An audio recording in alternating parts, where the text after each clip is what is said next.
Hey guys, welcome to my YouTube channel, or welcome back if you've been here before. My name's Liz and this is Let's Get Lizical, where we do everything card making. Today we're going to be doing a Father's Day card with a cut file that I designed last year. It's meant to say like I love you for the full cut file that I did last year, but for this card I will just be using the volcano portion. I'll put a picture up in the top left corner of what it should look like when you use the file as intended. But the purpose of today's video is to show you that you don't have to use cut files as intended. They are a lot more versatile than dies. You can size them however you want. Like this one, I think I sized up the volcano cut file itself to 3.5 inches tall, I think. 3.25 to 3.5 inches. But I decided to use it as the focal point for the card, and then I'm going to use some of my Mama Elephant Whimsy alphabet dies just to help, convey that I lava you message still.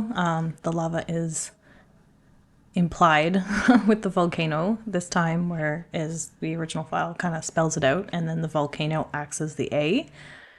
But this time I thought I would just use an I and a U. So it would kind of read, I love you, and then we're going to put like a little mini Happy Father's Day sentiment at the bottom because this will be for Father's Day. So what I wanted to do first was start with the background because I'm going to be doing an emboss resist technique. I'm using Simon's, I think it's called Triangle Abstract Background, and I heat embossed it in white and will be ink blending over it afterwards. I just wanted to let it cool down while I ink blended the volcano. You could just cut these out of colored cardstock if you wanted to, and originally I was going to do that, but I decided to cut everything white and just ink blend. It's a lot easier just to cut everything in white than try to put little tiny pieces of paper on my brother's ScanNCut and then cut them out, which, I do sometimes, but this time I just wanted to ink blend. I like using the Simon Positively Saturated inks just because it does have that water reactive quality to it, which I will splatter some water onto the volcano in a bit using a paintbrush that had a little bit of glitter in it from last time still, which I was not expecting, but it looks cute. It's still like very subtle glitter just because it was, I think, part of my Gansai Tambi I have like this, I forget what the set's called, but it's just like silvers and golds.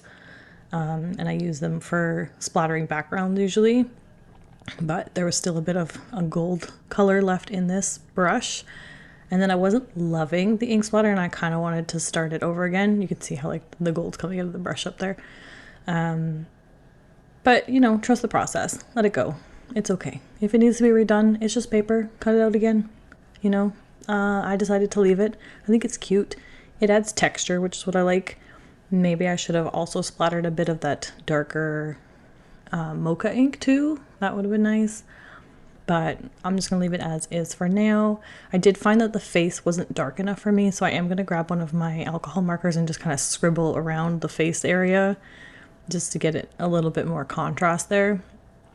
I could have done that with probably the whole background just to give it a bit more contrast to the bottom as well, but I just wanted to, bring out those facial features. And then I'm going to clean off my surface before I start the next one, and I'm going to be doing the lava and the bubbles that come out of the top of the volcano. I just have this little tiny section of bubbles. It's pretty cute. I should have done it maybe a bit bigger, but I like it. It adds a little bit of color. I'm just going to bring out my alcohol markers for coloring these too. I don't want to try to ink blend this tiny little space, so I'm going to use yellow, orange, and red and kind of make it glow. I do fix this kind of after in the photos a bit because I wanted it to look more like bubbles and less like lines in the lava bubble area. So I end up adding a little bit more definition in the red and rounding out those into individual bubbles, and you'll see it at the photo at the end of the video. But I'm just keep going back and forth trying to get a nice blend because it's hard to blend these colors when they're so far apart from each other, but it's workable. And then I'm just going to glue the layering pieces for the volcano together, and then I'm going to add the lava to it next just by adding a bit of glue down and then using some sort of like picker tool. I think I grabbed the wax pencil one that I have. And then I'm just going to add a bit of glue for the bubbles and then do the same. I don't want to try to put a bit on the back and then fiddle with it, trying to flip it over and put it down. So I just put it in the general area where it was, and then I just scraped off whatever was a little bit extra with my picker tool. And then next we're going to move on to the background. As this was an abstract background, I kind of wanted to keep the colors kind of the same, like keep it a little bit more abstract, less defined. And defined areas might be cool in this. I do want to kind of experiment more with ink blending over these types of like geometric patterns, and maybe even doing it structured. Like maybe I could have put a hill in here, some trees in the background, you know, just something I thought about while I was doing this. But I'm going to be ink blending the latte and cappuccino up from the bottom. And then I think I use marine and cadet at the top, just kind of indicating like ground and sky kind of thing. Very like vaguely. And I didn't overlap the colors in the middle. Like I left a bit of a white area. Like I went pretty close to the brown, but I didn't touch the brown. So it like leaves that little bit there, and that was on purpose. I wanted to leave like a definition without having it like a defined line. I should have brought probably the brown down a little bit further in the sky, have it more instead of a little, like, I think this is probably like a 60-40 where I did less of the sky, more of the ground. But it's still cute. I like it.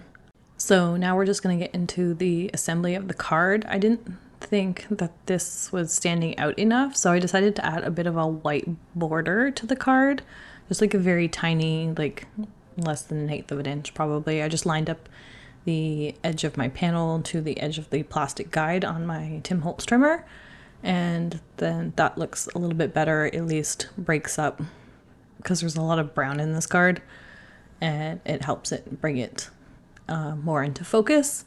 And with the volcano, we're going to prop this guy up on some foam tape, and then I'm going to cut the I and the U 3 times out of cardstock using my Cuttlebug manual die cutting machine, which I've had for the past 7 or so years that I've been doing this.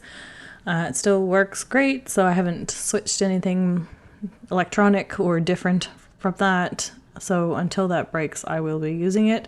Unfortunately, it's discontinued, but I do find that the magic mats from scrapbook.com work great with it, and I've started using those, well, probably like a year ago or so. And I just have the one that I like flip back and forth and use like each side every other time kind of thing.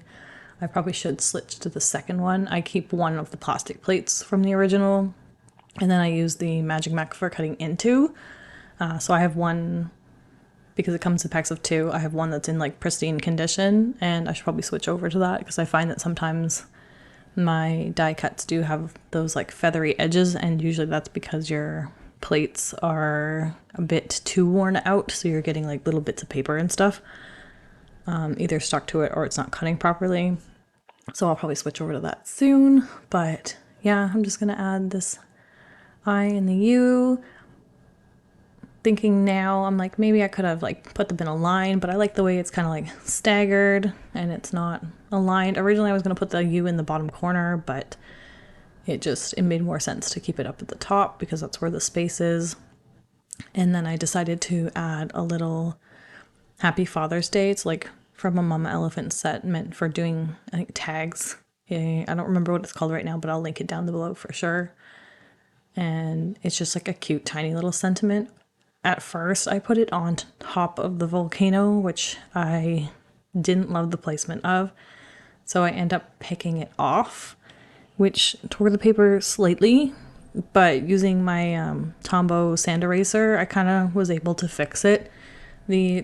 There is like a little bit of a patch of a lighter color where I did have it, and because I used like a double-sided foam tape, it sticks really well. So it tore it a little bit, but you can barely notice. Like it kind of blends into the like spots that I put on there with the water splatter, and you'll see in a bit.